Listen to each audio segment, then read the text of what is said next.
It is the savage nation. This country is on the point of a revolution. And I don't mean a revolution about eliminating carbon. I mean a revolution about eliminating communists and liberals and socialists. There's only so much the people can take. And I am telling you right now, the flashpoint, if it's not been reached already, it's going to be reached very shortly.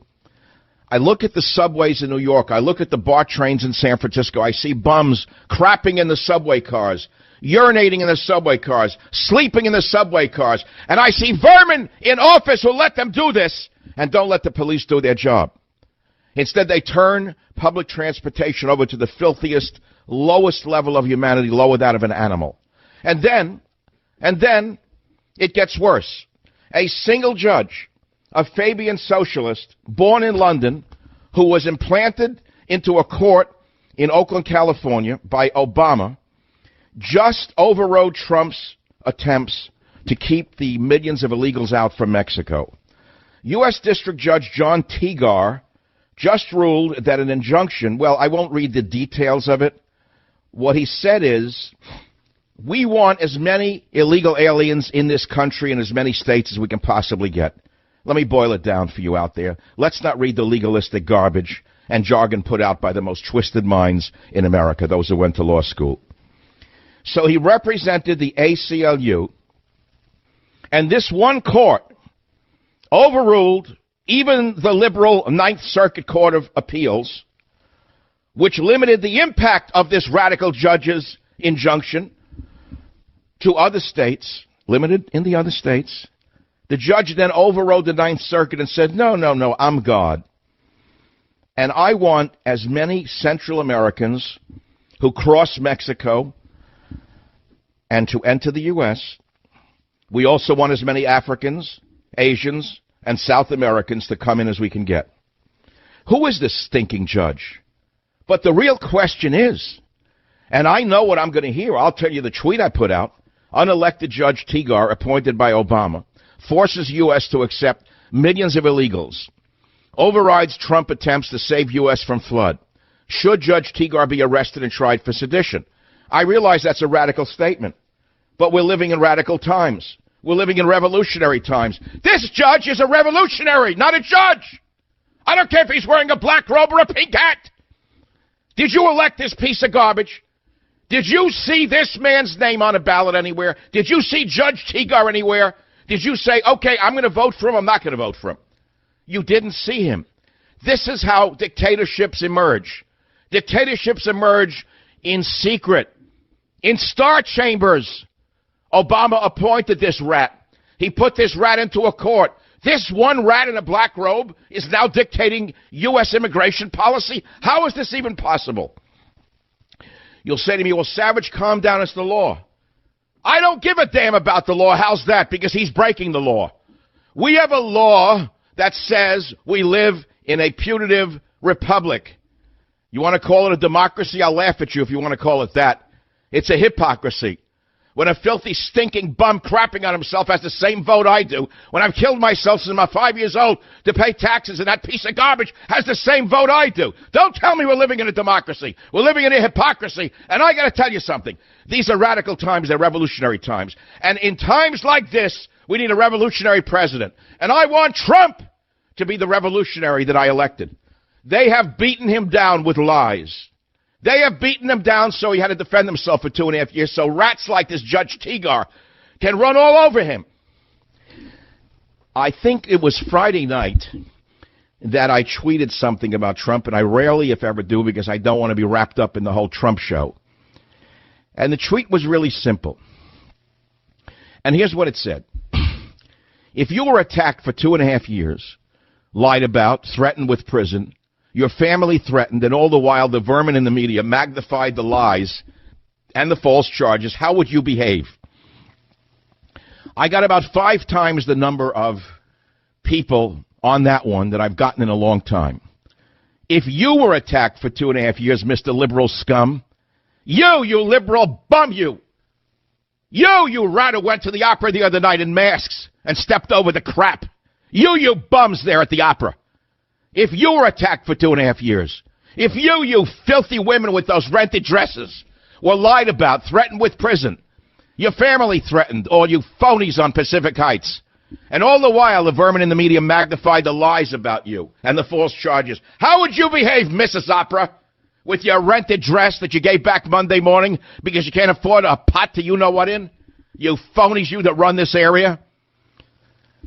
If you were attacked for 2.5 years, or lied about, threatened, your children threatened, what would it do to you? What it would do is it would detract you from doing your job and prevent you from doing the job you're elected to do, which was to save America's borders, language, and culture. I hear there was a talk show host this morning talking about no one knows why Trump got elected. No one has any idea why Trump was elected. Well, you're listening to the man who knows.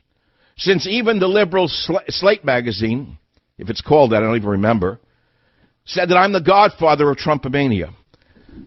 The same host who doesn't know the answer to the question laughed at the Trump voters for years straight. All the great ones laughed at Trump for a straight year, called you idiots, Trumpers, Trumpettes, Trumpeteers. Now they lick Trump's boots. They eat the dust off his shoes day and night. You think they're fooling me? How could they be fooling you? Are you people that naive? You don't remember yesterday? I'll tell you who remembers yesterday. Donald Trump remembers yesterday. He knows why he was elected. And I'm saying this to Donald Trump. You will not be reelected again unless you become a revolutionary, not a radical. Stop going to the middle. Stop listening to Ivanka.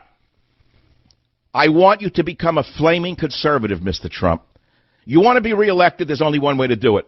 And that's to make the conservatives who put you in office vote for you again, or they're not going to go out and vote for you ever again. You have gone so far to the left they don't even recognize you.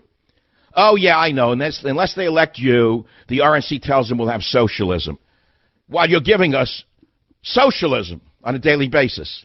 Big government, big taxation, big government, big taxation, one way or the other. A flood of illegals. And we're supposed to believe you're going to prevent socialism? Mr. Trump, listen to me carefully. I'm the man who you put your arm around at Mar-a-Lago after you were elected in December of 2016, and you boldly proclaimed, without this man, I wouldn't be president. Let me say this to you, Mr. Trump. Without this man, you won't be president. It's that close. Everybody knows it. I don't care what your internal polling tells you. I don't care what your advisors tell you. Most of them are working against you, not for you. Yesterday, these so-called advisors that the RNC sent your way were working for Democrats. Well, now they're working for you, Mr. Trump, aren't they? And if you lose, guess who they'll work for tomorrow? They'll work for Karl Marx if he paid them. Those are your closest advisors. They'd work for Karl Marx tomorrow if a dollar came in front of their nose. Let me tell you what the people who voted you voted for, Donald Trump. Borders, language, and culture. Nothing else. They didn't vote because they liked your hairdo. They didn't vote because they liked your grandiosity. They didn't vote because they liked your name in lights. They voted because you were not a politician, and they hoped to God you would upset the apple cart, and you'd stand up to these vermin in the media and the vermin in the political establishment. And unless you go back to your base, Eddie will not come out and vote for you ever again. Edith will not come out and vote for you again. And that hair of a nose that you won by will be the hair of a nose that you lose by. This is the savage nation. Now, you want solutions, don't you? It's easy enough to get mad at what's going on in this country. That a single Fabian socialist judge named Tegar in Oakland, California, controls their immigration policy when no one ever heard of him. Nobody ever voted for him. No one was asked, do you want millions of illegals from the depths of the jungles of Guatemala in every city in America? Nobody said to you, do you want millions of people from Central America crawling out of every crevice in America? Were you asked that? Were you given that opportunity? Is that what you want in this country? More people from the third world who we can never, ever educate, medicate, and turn into Americans? It's impossible. Don't tell me they're like my grandfather, because they're not. I'm sick of hearing it. It's the biggest lie of our time. Every one of them is Einstein and Schopenhauer. That's such crap. So I have a solution to these problems, and it's a revolutionary solution. We need a revolutionary president for revolutionary times. When you have rogue judges like Judge Tegar, and you have rogue communist organizations like the ACLU, who should be arrested, every leader in ACLU. I've said it for years. I've written books about them. Who the hell ever elected these radical, perverted judges? Who elected these perverts in the ACLU to run America? Did you? Do you know what their names are? You know who gives them the money? Who gives the ACLU their money? You think it's lots of small donations? It is, but there's lots of big donations. And one of the biggest donors to the ACLU is a gangster criminal family in America that sacked the bank. I'll give you their names if you want it shortly. We hear a lot about the Sacklers and the opioid crisis. Well, there's a similar family that made billions of dollars busting out a savings and loan in Oakland, California. They made billions of dollars. They're the single largest donor to the ACLU. They robbed you. They took your house away from you. They ran away with the money. The bank collapsed. You don't know their names, though, do you? That's how smart they are. That's how smart all of these crooks are. They're all left-wingers. Why? Why are all the biggest crooks left-wingers? Have you figured out why they're such bleeding-heart liberals? You think a family that robbed $2.5 billion by busting out a bank and seeing people's houses taken from them, do you think they care about illegal aliens? Do you think they care about the bums crapping in the subways? Why are they all such bleeding-heart liberals? Why are so many wealthy people bleeding-heart liberals? It's something people can't understand. It's how they keep the mobs away from their doorstep. So the mobs throw cakes and ice and water at you. But the mobs who are stupid, that's why they're called mobs, should be outside the door of the judges in the ACLU who are decimating the lifestyle of every American. I have a lot more to say, and I can do it all in the opening and then go home for the day. People say, you know so much. What would you do to solve the homeless problem? You look at the pictures of the people urinating and defecating in subways and BART trains and public transport. They're making the cities unlivable. What would you do, Mr. Big Shot? It's simple. It's not that complicated. You reinstitute the anti-vagrancy laws. The cops get out their nightsticks and tap them on the shoes and get them off the subways and say, get out of here, you can't sleep on the subway. And then you reopen the mental hospitals or build new ones. I don't care if we need 100 new mental hospitals. That's where the money should go, not into this carbon crap. Carbon isn't our biggest threat. Liberalism is our biggest threat. The biggest threat to our survival is insane liberalism. If that's not enough of an opening for you, turn this damn show off. Savage. Hey, here's a question. How did you sleep last night? Did you spend the night tossing and turning, worrying? Now, look, if you're struggling to get a good night's sleep, you've got to try a Purple mattress. The founders of Purple are two brothers who have been developing cushioning technology for 30 years on things like medical beds, wheelchairs. Well, in 2016, they finally decided to use their patented comfort technology to create Purple, the world's most scientific mattress. Now, what does that mean? How is Purple different from other mattresses? Listen, the Purple mattress will probably feel different than anything you've ever experienced. Why? Because it uses the brand new material that was developed by an actual rocket scientist. It was not like the memory foam that I'm used to or you're used to. No. The Purple material feels unique because it's both firm and soft at the very same time. So it keeps everything supported while still feeling really comfortable. Plus, it's breathable. Unlike foams, it's breathable, so it sleeps cool. It ends up giving you the zero gravity-like feel, so it works for any sleeping position. Okay, 100-night risk-free trial. You're not satisfied? You can return your mattress for a full refund. It's backed by a 10-year warranty, free shipping and returns, free at-home setup, old mattress removal. You ready? You're going to love Purple. And right now, my listeners will get a free Purple pillow with the purchase of a mattress. That's in addition to the great free gifts they're offering site-wide. Just text SAVAGE to 84-888. The only way to get this free pillow is to do this. You ready? Text SAVAGE to 84-888. That's SAVAGE to 84888. Text SAVAGE to 84888. SAVAGE to 84888. Message and data rates may apply.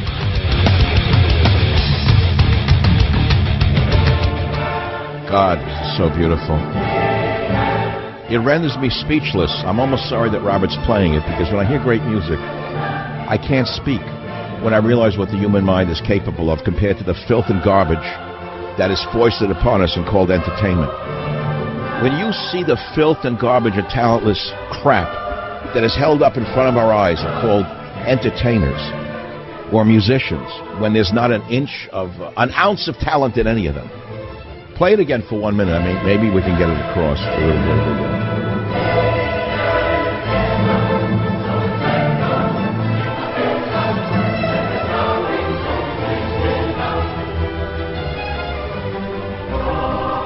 Great white man composer. Great white male composer, one of the greatest in the history of the world. Go ahead, play it more. There's never been a piece of music to approach this. Nothing in Asia, nothing in Africa, nothing from Antarctica or the Arctic, nothing from Mars or the moon. The greatest civilization on earth is being taken apart by these sick bastards.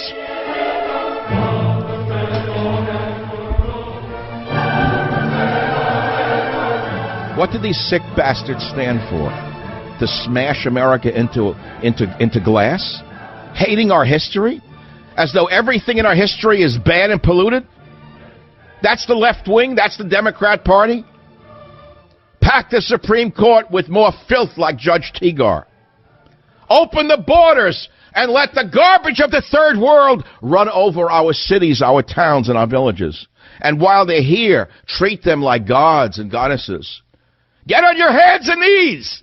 Give them free health care. Give them everything that you don't have. While your grandfather rots in a VA hospital. What else do the Democrats want? The Green New Deal. What is that garbage? What is the Green New Deal but graft for the mafia in the energy business? What's a wealth tax? That's a triple tax. You've paid state, local, federal, excise taxes. You've saved money all your life. You've accrued some money. You put away a couple of $100,000 or a couple of million, and these vermin want to tax your wealth as though you took it from Elizabeth Warren's own purse. You want to give reparations for the descendants of slaves over my dead body. I wouldn't give you 10 cents for reparations. I paid through the nose in reparations. I've had jobs stolen from me. I've had taxes stolen from me. I've had my safety stolen from me. Don't tell me I owe anybody anything. I am an immigrant son. I owe nobody anything. You owe me something for what you've stolen from me. You're not getting a dime out of me, Elizabeth Warren. You keep pushing this garbage. Green New Deal, wealth taxes, reparations, Medicare for all. What else? Pack the Supreme Court with as many vermin as we can get. Get rid of the Electoral College so the only votes come out of New York and Los Angeles and Chicago. Open the borders to the floods from the jungles. Bring them in from the jungles. They never use toilet paper or toothbrushes, but bring them in and give them a vote. Enfranchise them and put them on welfare immediately. And then tell anyone who looks at them the wrong way they're a racist and put them in prison. We have reached the flashpoint. If I'm freaking out like this, so are you. Savage.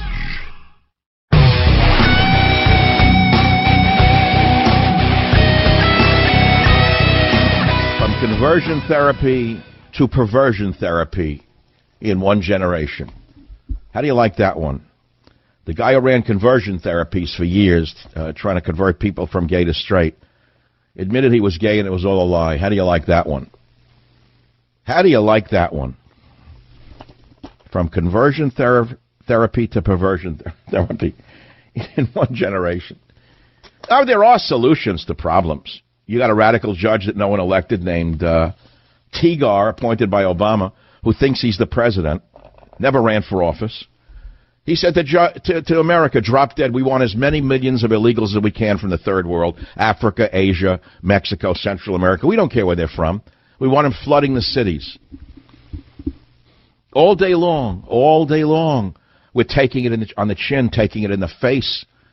They're laughing at us. Then they go to the opera over the weekend, San Francisco Opera. Do you see the pictures of these degenerate lowlifes with the rented tuxedos and the dresses the women return Monday because most of them don't have a pot to you-know-what in? Oscar de la Hoya dresses with the tags under their arms, making sure they don't sweat too much so they can get into the newspaper and take a picture of themselves with a mask on at the masked ball. All the great culturally appropriate fools. That's who's running the city. You ask, how do they let a city go degenerate like that? How does it fall apart like this? that bums can do what they do, that you can't ride a subway, you can't walk in the street with safety. How do you let a city fall apart like this? All you have to do is look at the panel of pictures of the schmucks who were photographed at the opera Friday night. You'll know the answer. It's like Groucho Marx's A Night at the Opera would be more classy than that. And that's why the cities are dying. Because you have a remote class that thinks they're elite, when most of them really are not elite. They are not elite by education, nor by finances. But they pretend they're elite because they can rent a tuxedo and go there with a mask on Friday night. They think that they're better than the average person. The Eddie who goes to work every day and has to slog through the garbage. Listen, I'm telling you right now, I know this country is on the verge of an explosion. I can feel it. I talk to people. I don't know how much more people like myself can take. And I'm relatively lucky because I have an outlet. It's called radio. I know men who are on the verge of exploding. They're armed to the teeth. They've given service to this nation. And they know they're going to lose this nation if they don't stand up to this. And they don't know what to do. They're waiting for a leader. They're waiting for a flashpoint. They don't know what to do, but they're ready to do it. How do you like that? They're waiting for a signal.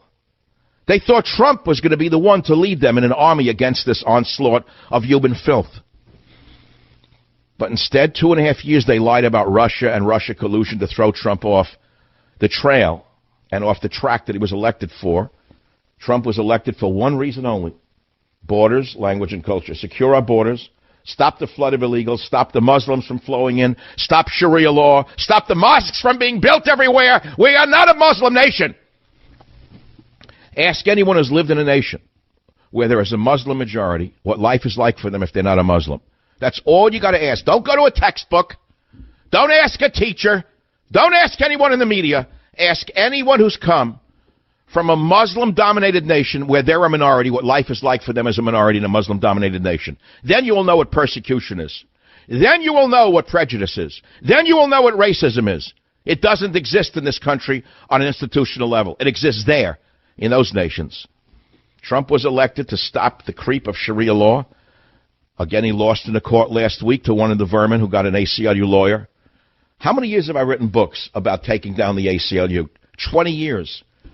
And you got to ask yourself, if I know who they are, if I know what they're doing, if I know that they're the head of the snake, and I've called them that since the 90s, the ACLU, a bunch of psychotic left-wing judges, lawyers rather, who are funded by some of the biggest criminal organizations in America, like those who sacked out the savings and loan in Oakland. I'll get specific tomorrow. I'll get their names. One of them died. The father died who did it all. The one who sacked out the bank.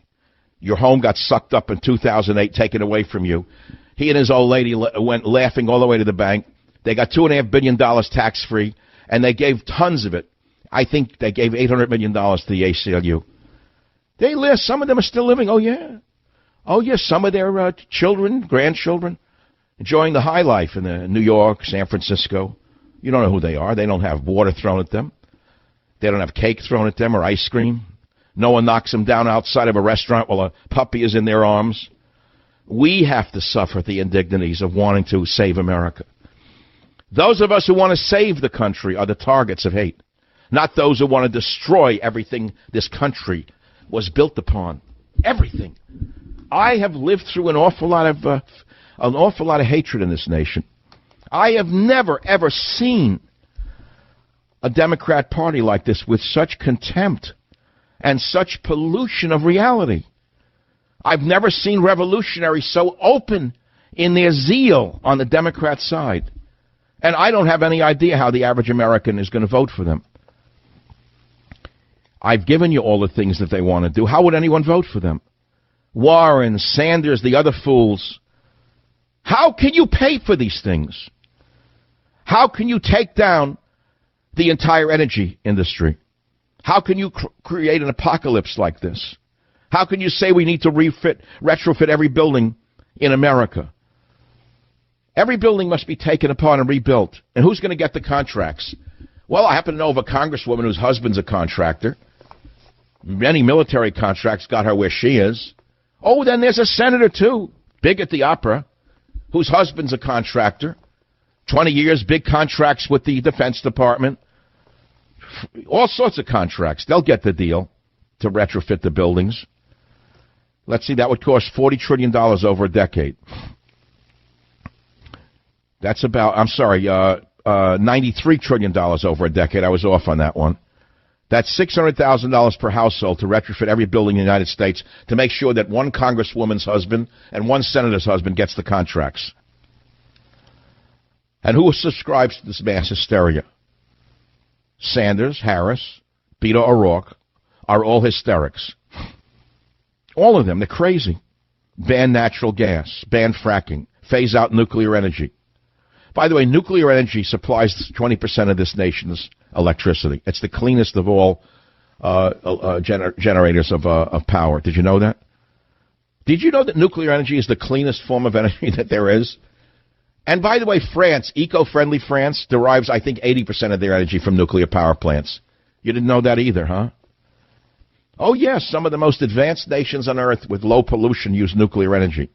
Warren wants to eliminate nuclear power plants. What do they want you to do? Get a rickshaw and a whip? They want you to have a rickshaw and a buggy whip? They want you to become Amish? Every American should be like an Amish. Don't cut your hair because that's bad for the environment. Don't brush your teeth because halitosis is good for the environment. Don't clean your nose because that's bad for the environment. Ask Auntie Elizabeth Warren. She'll tell you whether you can clean your nose or not.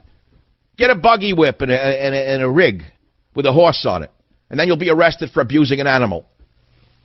Why don't you just have your wife pull it? Or if you're a woman, have your husband pull the rig. Just pull the rickshaw if you're the husband. That's the world that Elizabeth Warren wants. It's eco-friendly. The husband pulls the rickshaw with the wife in it. Now, who's going to tell China to cut back on generating with coal plants? Elizabeth Warren? Crazy, just insane. Let me take a caller or two. You know, I was going to do a couple other things today. I don't know. Sometimes like a volcano erupts in me. I don't even know sometimes what triggers it. But when I saw that this Judge Tegar just overrode the president again. You say, well, I hate Trump. I'm glad. No, listen very carefully. This son of a gun, this Tegar went beyond California and Arizona. He went into New Mexico and Texas with his madness. And he wants to make certain that as many illegals come in from as many low places on earth as possible to destroy the United States of America. Lee Gelernt, G-E-L-E-R-N-T, an attorney for the Anti-American Civil Liberties Union, which is really the Anti-Christian Liberties Union, said this was a wonderful thing. The ACO said the court recognized there's a grave danger facing asylum seekers along the entire stretch of the southern border. No, my friend, there's a grave danger for attorneys like you who think that you're above the law. Judge Tegar orders California to pay for gender realignment surgery. That was a while ago. That's right. First of its kind ruling for the state of California, 2015. This perverted, psychotic judge said the state must pay for an inmate's gender realignment surgery because denying her that surgery violates her constitutional rights. Michelle Lael Nussworthy, born Jeffrey Brian Nussworthy, was convicted in 1987 of murder, sentenced to life in prison without parole. Decided she was transgender in jail because a lot of good racket in that. All you got to do, it's bigger than claiming you have a religion now. When you say you're Jewish, you get special treatment, Muslim special treatment, Rastafarian special treatment. The bigger one that trumps them all now is all you have to do is say to a God is you're trans. Oh, okay, that's the magic number.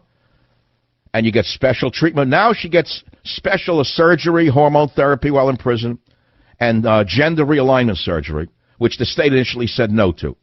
But Judge John S. Tegar, T-I-G-A-R, the one who just told us we need to accept millions of illegal aliens, said that denying this person the surgery violated her constitutional right to receive proper medical care. Well, I don't know about you, but I read the Constitution a number of times. I even have a copy of it somewhere right on this desk. I don't see anything about transgenders in the Constitution. Do you, Robert?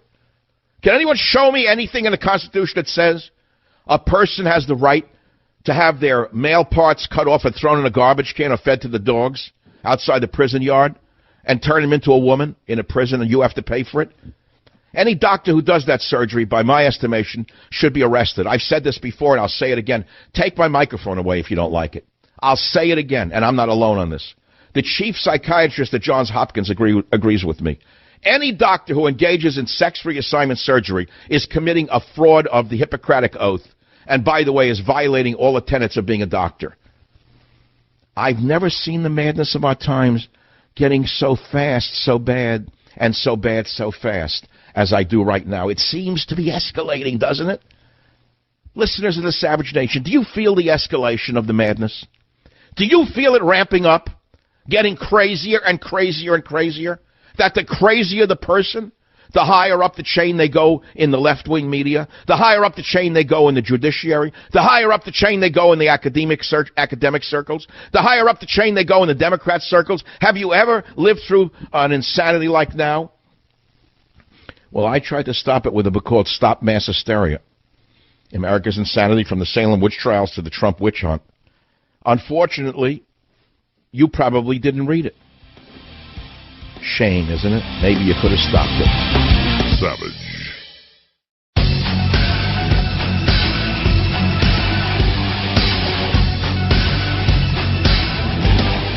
So we're dealing with a revolutionary Democrat Party right now, not a reforming party, as Michael Goodwin wisely noted. The Dems want revolution, not reformation. And the further to the left they are, the more noise they make, the more the mobs scream for blood. I can read all the things that these fools stand for. The only question that I have for the audience is, do you actually think that the average working American, which is the majority of American people, immigrant and non-immigrant alike, is going to vote for a party that hates the country so much?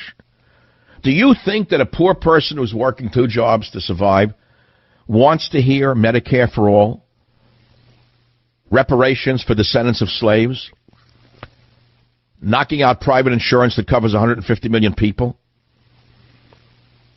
How about $40 trillion over a decade? Take care of that one. Or some cockamamie crazy garbage called the Green New Deal, put out by Bug-Eye with the face of a horse. Horse face that came out of nowhere. Horse face, the Bug-Eye job, comes up with a Green New Deal, put in her head by the Seltzer man. That would cost $93 trillion over 10 years, $600,000 per person. $600,000 per. The average person is going to vote for this? For the old bum Sanders who belongs in a nursing home in Boca Raton? A Boca Raton nursing home probably would put him in a straitjacket. Or that one from the college is there, whatever her name is. I don't even know her name. Elizabeth Warren. The minute I saw her, I saw a woman that if I were casting a film from the Third Reich, she'd be in charge of the commandant of the ladies' camp. Any other questions? I have answers.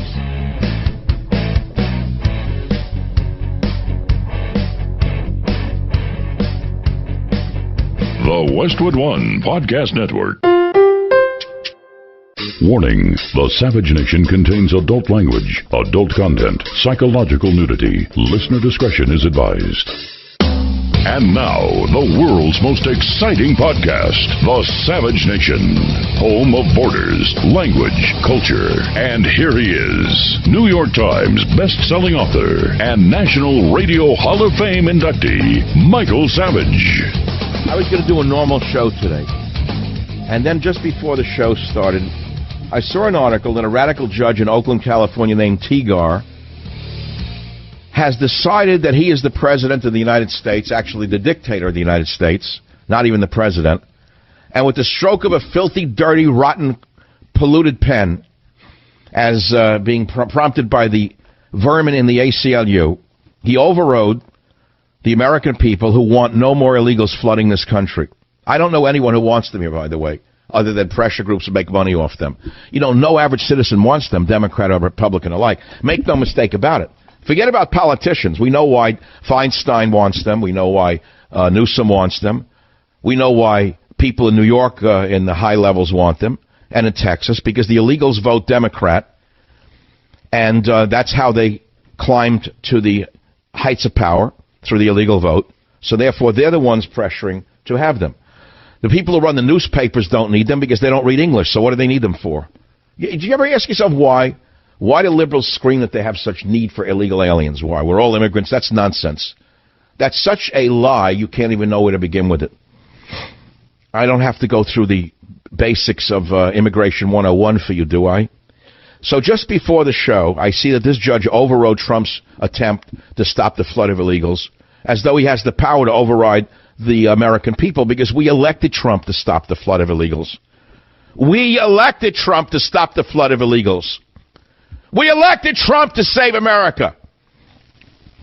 We elected Trump to save our borders, language, and culture, not to flood America with more and more and more and more until America is no longer America, until it's nothing. Not even a polyglot nation. A nation of so many different languages, no one even understands anything, and that's exactly why they want them here. You flood Minneapolis with Somalis. Look what you wound up with. Remember they told us they were all coming to work? Now we have one of them in Congress. Take a look at her job, how she's working the system. We don't know how many she's married to, how much money she swindled with one and the other. How much can she hate America, a woman who was given asylum in the nation? We said you can't bring people in from the third world, many of whom never use toilet paper or a toothbrush. I know it's embarrassing to say. Yes, my grandfather used a toothbrush and toilet paper before he came here. So did yours. But many of the people being brought in now never use toilet paper or toothbrush. Then we read that 900 came in with mumps from Central America. The sacred Central American children. Get on your hands and knees and cry about what a racist you are and apologize. Bring in more with tuberculosis and mumps. Just bring them all in. And then when on top of it all, put them in your public schools. And make sure little Jenny gets mumps and TB to show what a good non-racist you are. Make sure that your daughter comes home with tuberculosis and mumps so you can show what a good liberal you are. It's sanity. The whole country's broken down. So I turn the news on. I see just before the show, I see this one judge said to Trump and American people, drop dead, I want more of them here. Who gave him this power? So I asked the question, and it triggered me. It triggered me so deeply because I had it up to here. I'm drowning. I'm drowning with rage. I can't take it anymore. What is the point of going to the ballot box if a filthy, dirty judge who was born in London and appointed by Obama, who was a Fabian socialist by any estimation, can do this to our country? I want to know why Trump can't have him removed. I want to know who elected. Did you elect Judge Tegar? Was he running for did he run for the judgeship? Of course he didn't. All these stinking judges in black robes. Years ago I said the stench from the bench is making me clench. It wasn't a joke when I worked for 209. Many of you were out there in the Federal Plaza. You were with bullhorns and trucks. Truckers almost closed all the bridges coming into the Bay Area for me. Remember that one, Prop 209, when they overrode it? One rotten, stinking, filthy judge, Thelton Henderson, Henderson. He's still alive. ACLU lawyer, became a judge, and with the stroke of a pen, he said, drop dead to 6 million Californians who said, no, we don't want any more affirmative action in appointments and state jobs. He said, go to hell. We'll do what we want. So why should we vote? Tell me why we should vote. Now they want to take away our guns. Not only have they nullified our vote, but they want to nullify our First, Second, Third, and Fourth Amendments as well. And I'm asking myself, how much more can I take when I have an outlet like this, a microphone, a large radio show? I have outlets. I have outlets for my frustrations and rage, for these scum, these filth, these left-wing radical agitators. They put us in prison. Do you understand what they actually want to do to you? Do you think that this is what they really want to do? You think that's all they want to do? If they could, they would take away your house. They would take away your children along with your guns. Take a look at their faces and listen to their rhetoric. Listen to Elizabeth Warren or beat-faced O'Rourke. Listen to the sick hatred for America that comes out of their mouths. And they want to be president. They wouldn't just take away your right to speak and your right to bear arms. They would take away your birthright. What do you think reparations are? Reparations are taking away your birthright and giving them to people you never met. I'm an immigrant son. I never took a dime from a descendant of a slave. They took jobs from me. They took the dignity from me. I wouldn't give them 10 cents. You know, at a certain point, everyone fights. The most peaceful man on earth will fight at a certain point, whether it be in the animal kingdom or the human kingdom.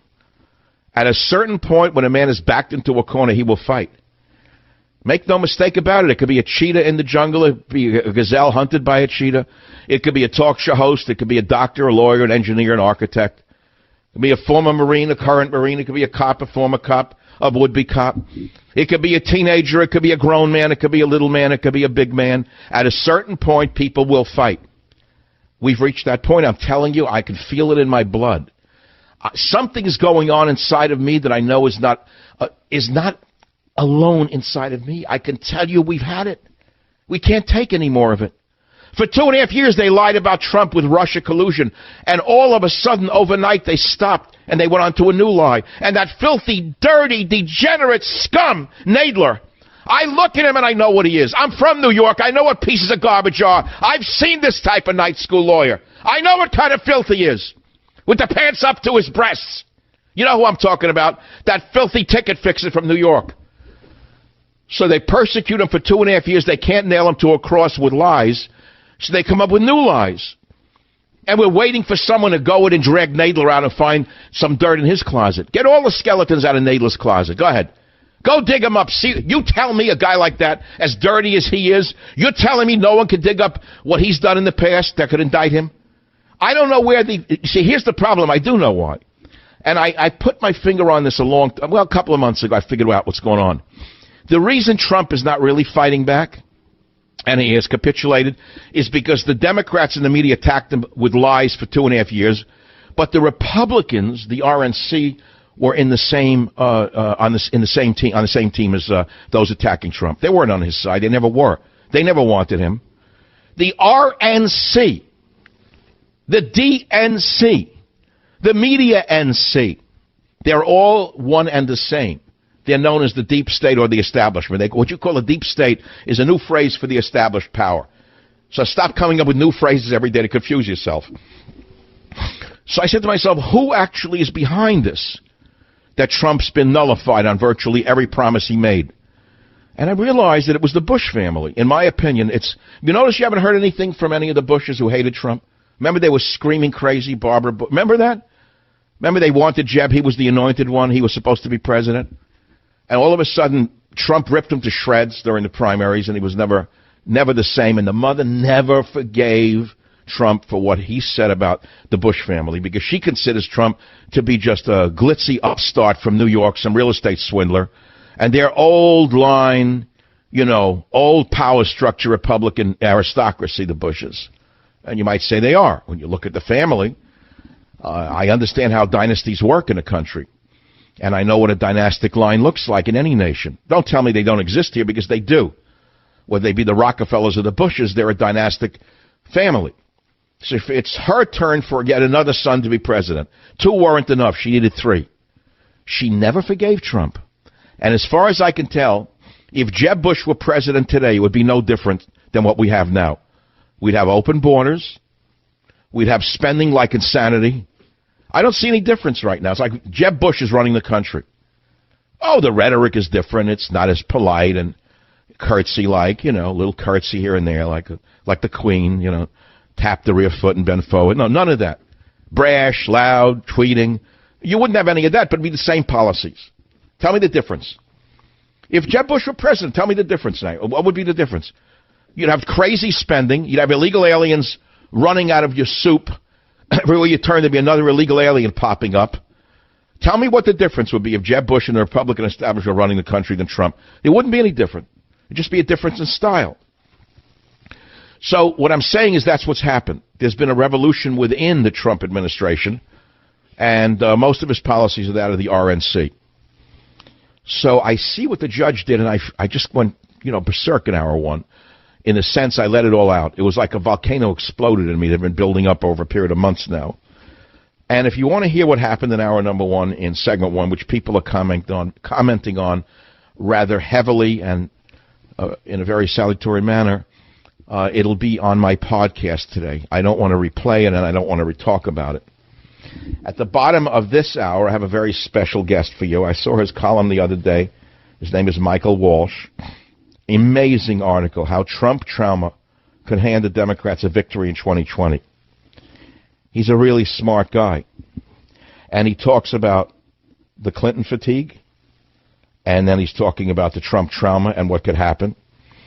And it doesn't matter to me whether the guest is a liberal or not. I don't even know. I'm not doing a taste. Just a smart guy who's done a lot of great stuff. He won the American Book Award Prize for Fiction for his gangster novel and All the Saints. He writes for PJ Media. He's a columnist for the New York Post. ASCAP Deems Taylor Award for Distinguished Music Criticism in 1979. And he's worried about Trump's behavior. And he said there were more warning flags flapping around the Oval Office last week than on the Atlantic beaches of Florida. And he talks about Clinton fatigue, which was occasioned by an endless parade of tawdry scandals. So many it was hard to keep track of them. Sex, money, foreign influence, and even the occasional mysterious demise or two, not to mention impeachment. Clinton fatigue, he said, took 8 years to fully flower. Trump trauma, he said, has taken less than 3. Less than 3. In the daily tweet storms, he writes, the president has come to resemble King Lear. That was from I guess he and I stumbled on the same analogy last week. I guess I did 2 shows on King Lear, but it was in my head, was in his head. Flailing at his enemies among the duplicitous Democrats, perfidious Republicans, arrogant federal judges, the ineffable St. James Comey, the bogus Russia collusion investigation, and whatever else triggers him in the wee small hours of the morning. The result, consistently mediocre approval numbers with around 45% at the high end. And we're going to talk with him today at the bottom of the hour. I actually think that if Trump would have slowed down and back off on the tweeting, he would win hands down, because nobody is voting for legalizing illegal aliens and erasing our borders. Nobody is voting for $40 trillion for a Medicare for all plan. Nobody is voting for Bug Eye's Green New Deal plan. Nobody's voting for descendants of slaves getting reparations. Nobody's voting for wealth taxes. Nobody's voting for destroying the energy industry. The only one who can lose the election for Trump has a name that begins with T and ends with P. Savage.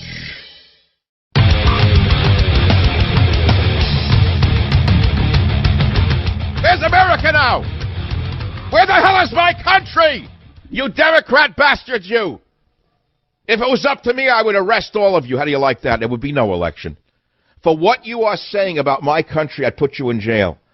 What you are doing to this nation with your lies and your hatred for this country, your contempt for this nation, your contempt for white people, your contempt for the Electoral College, your contempt for capitalism, your contempt for reason, your contempt for family, your contempt for order. I would take you out by the hair. I would arrest all of you. You're not candidates. An enemy within couldn't do more damage than Beto is doing and Warren is doing. And that bumbling, self-spitting Sanders, hateful communist, what they're doing to this nation we can never recover from. Poisoning the minds of children. Poisoning the minds of every child in America, saying America's a rotten, no-good country, and they want to be president? Do you know anybody who would vote for them? A country that is beautiful as this? A beacon to the entire world that everybody wants to come to? With such contempt and hatred from these vermin! Listen to this guy, Beto. I don't even know who he is. I don't know why he's running. Listen to him in clip 2. Listen. We're going to legalize the presence of more than 10 million in the United States, beginning with dreamers who will never again fear deportation back to a country they do not know, because we will make them U.S. citizens in this, their true home country. Their true home country? People who broke into the country, that's their true home country? Do you realize that as near as a few years ago, if anyone spoke like that, they would be seen as an invader, an enemy? Do you understand that? No Russian has ever done more damage to America than Beto is doing.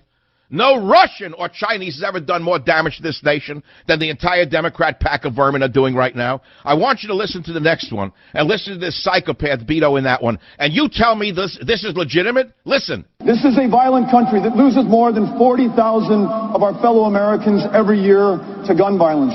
And this is a country that has been defined by foundational, systemic, endemic racism. Shut up! Drop dead! Arrest him for sedition. I have never heard candidates defaming a nation and hoping to be elected by citizens, which tells you who he is appealing to. Non-citizens who hate America. A pox upon all of them. Savage.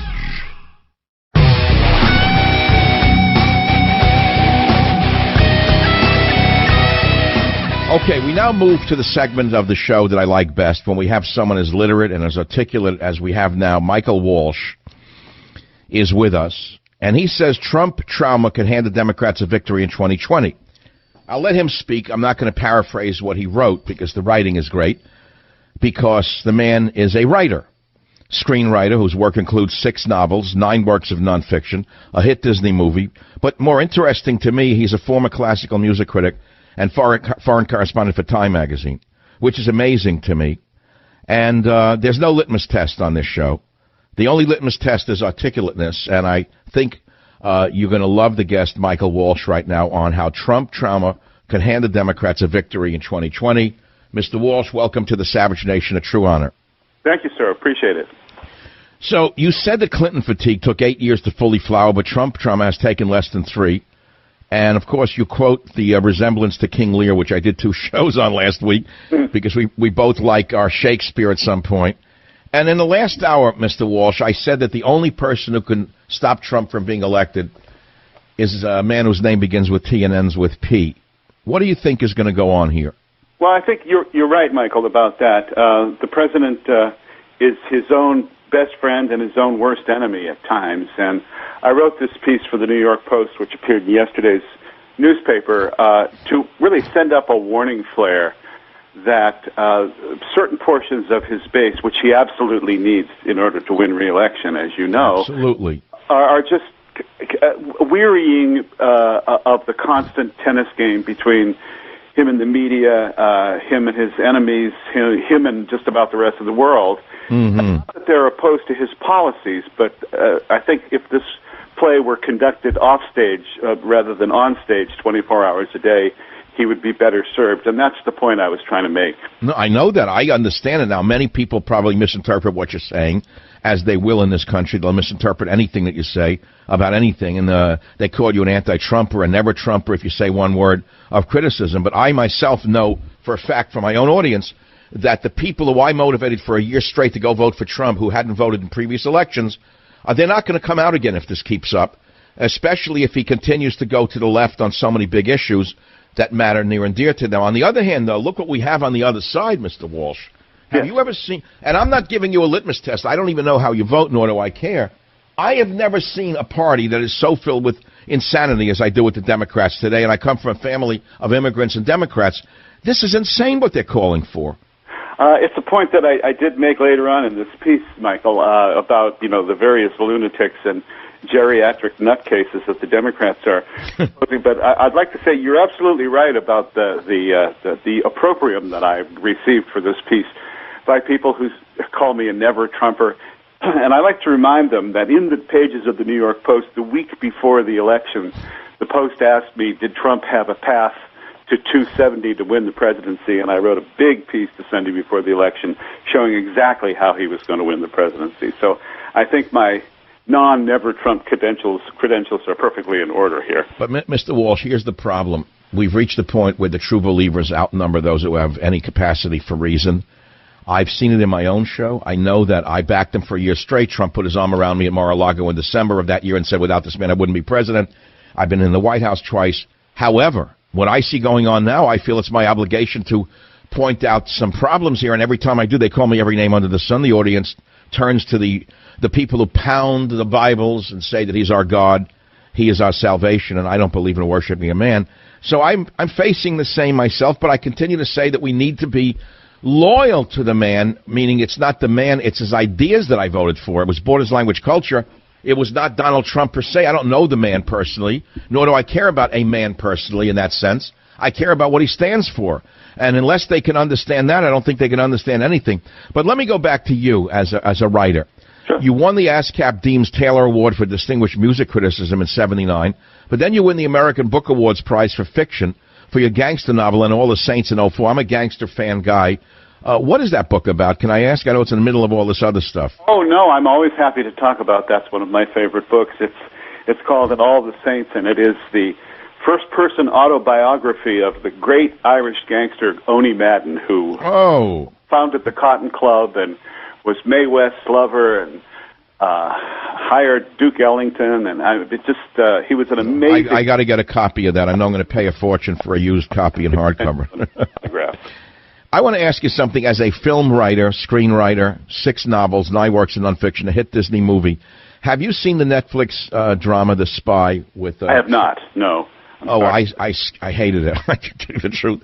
I gave it a scathing write-up on my Twitter feed. I can't believe what a con that is. Everyone's afraid of saying one word negative about Netflix right now, and I wouldn't drag you into my particular orientation here because I don't really care about them. I'm not a screenwriter. You probably can't say anything anyway. It's awful, just awful. But nevertheless, I won't drag you into that. How can Trump save himself? Well, I just think by leading rather than talking. Look, we all like almost all of his policy initiatives. The ones that we don't, we speak up about. And by the way, Michael, I spoke with a friend of mine in the White House last night about this column after it appeared, and he said, no, he has to hear these things. You rather hear it from your friends than your enemies. So if there's a problem, now is the time to correct it. And I think the president would be very well served. He can tweet all he wants, but, like this ridiculous thing about the Alabama weather. Oh, God. How long is that going to go? Have you ever seen anything? No, the Choppygate thing is a sign of something really wrong. I'm sorry. Yeah, and so just let that go.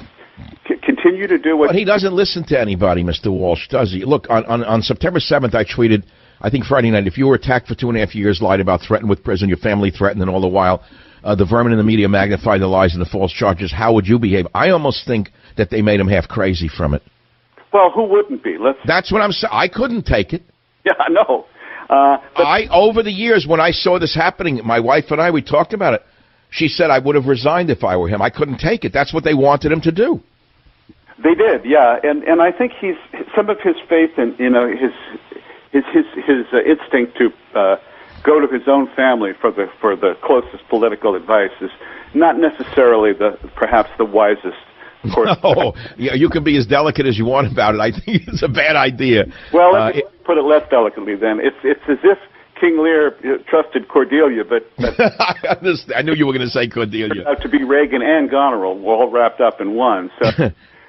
He's got a problem. Inside the White House, when you're talking to people, they refer to the Democrats, and by the Democrats they mean Jared and Ivanka. That is the nickname for the president's daughter and son-in-law inside the White House. So they tend to pull him to the left, and I think not always in good ways. In some ways good, but mostly not. So I think he needs to just expand his circle. Pick better advisors, for one thing. He had certainly a lot of bad ones the first 2 years. And just follow his own North Star. I mean, he's got good instincts, and I think the people will follow if he leads. But he can't just boss them. So that was another point I made in this piece. Well, Reagan had the kitchen cabinet, didn't he? Trump doesn't seem to have a broad kitchen cabinet, does he? No, I don't think he does. No, I think he trusts his sons and his daughter, and that's pretty much it. Well, we know what an insular view can lead to, and in fact, everyone knows in the corporate world, anyone in business will tell you they'd rather not work for a family business. They want to work for a corporation, because family businesses, no matter how big they get, are still run like a mom-and-pop store. Right. If a family is running it. That's a well-known fact in business, and people understand they're very hard to work for.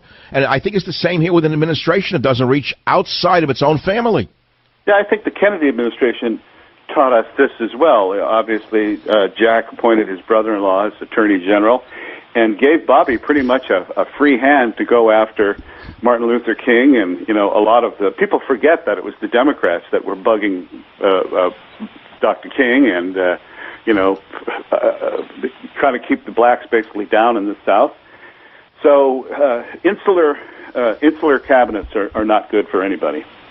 Okay, Michael Walsh, guest on the show right now, talking about Trump trauma could hand the Democrats a victory in 2020, which leads us to a quick discussion of the insane policies being put out by these fools. Abolish the Electoral College, pack the Supreme Court, open the borders, erase the borders, health care to illegal immigrants, Medicare for all, the Green New Deal, meaning eliminate all windows in the country and redo them all. Crazy. Eliminate nuclear energy when it supplies 20% of our country's electricity in a clean manner. $93 trillion over a decade in order to retrofit every building in the United States. Who would vote for this?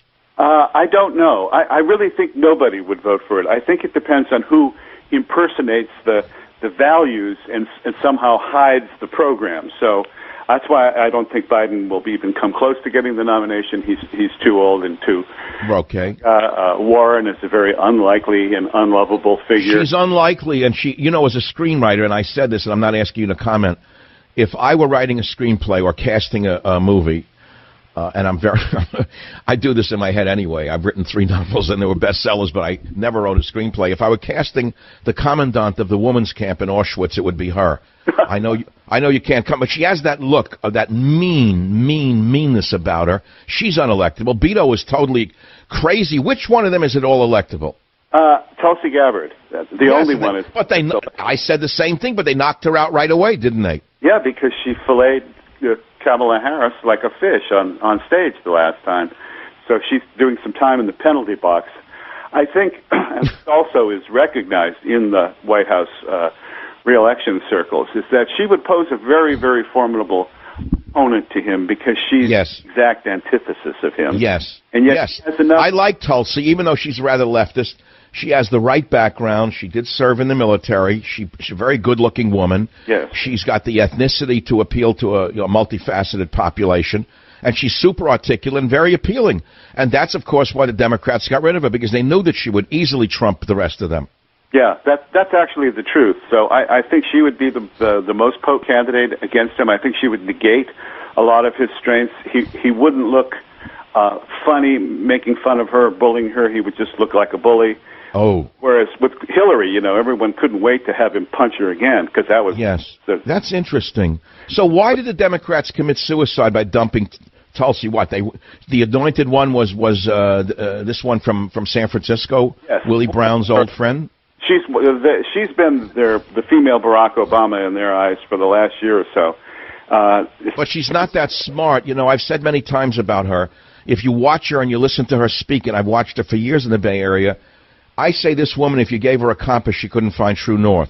I can't testify to whether she's smart enough, but as a part-time Californian, I can testify.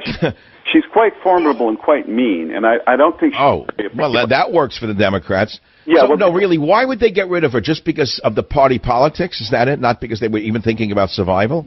Well, I think she hasn't caught fire because the media hasn't, the media fell in love with Mayor Pete, so they don't have time for Tulsi Gabbard. What is Mayor Pete's claim to fame other than the fact that he's gay? I'm sorry, I'm not putting that down, but why is that the single biggest calling card of a candidate?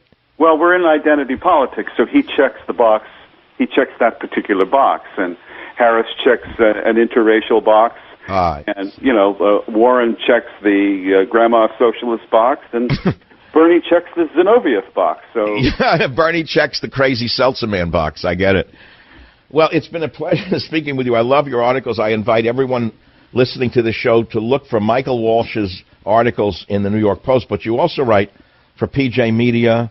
Where else are your articles appearing? Well, I'm pretty much not blogging at the moment. I'm finishing a brand new book this week, in fact, which will be out a year from now. It's I can't discuss it too much, but it's a big book on military history that I think my audience will enjoy greatly. So I've gone into the writer's cocoon for the last 4 or 5 months to get this done. Oh, my God. I'm lucky that we got you on the show for 10 minutes as we did. I'm going to read All the Saints, if I can still find the copy of your gangster novel, because it's one of the areas that I'm very, very fascinated by. And, by the way, there's a movie about that area, that era of the Irish gangsters. Isn't there quite a few of them?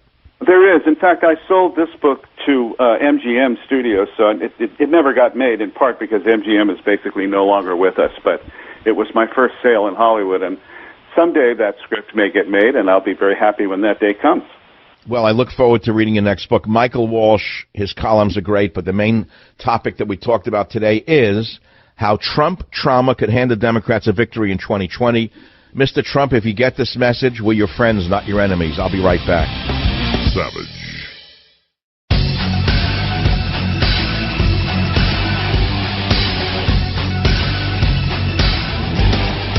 We cannot continue to have a president who is a racist, a sexist, a homophobe, a xenophobe, and a religious bigot. That is not what America is about. Together, we will make Donald Trump a one-term president. Have you ever lived through a time like this in America? Ever? I've lived through the 60s. I lived through the Vietnam War protest. I have never in my life thought the day would come that a man as low as this, an open communist his entire life, a bum, a mook, a freak show of the worst kind, the type who slept on his brother-in-law's couch, this bum, the seltzer man, a man who never held a job in his life, a man who bamboozled clean-living Vermonters into electing this refugee from the Upper West Side of New York, in Vermont, became a mayor. Then the next thing you know, he's a senator. Now this lowlife, this racist, he's a racist by all definitions. Bernie Sanders is probably the most racist of all the candidates. He has a hatred for the white male that seeps out of his pores. It's not xenophobia that he has, it's a Christophobia that Bernie Sanders has, a fear of the white Christian male that has so poisoned him and traumatized him that the hatred perverts his actual thought process, where he thinks by repeating the big lie often enough, he will pull a Goebbels on the American people. He is unelectable. Which one of the Democrats do you think could ever win? None. The answer is zero. There's not a single policy they stand for that the mainstream working American would ever vote for. If you want to catch my great opening today, my podcast can be heard right after the show on any podcast site in America. Thanks for listening.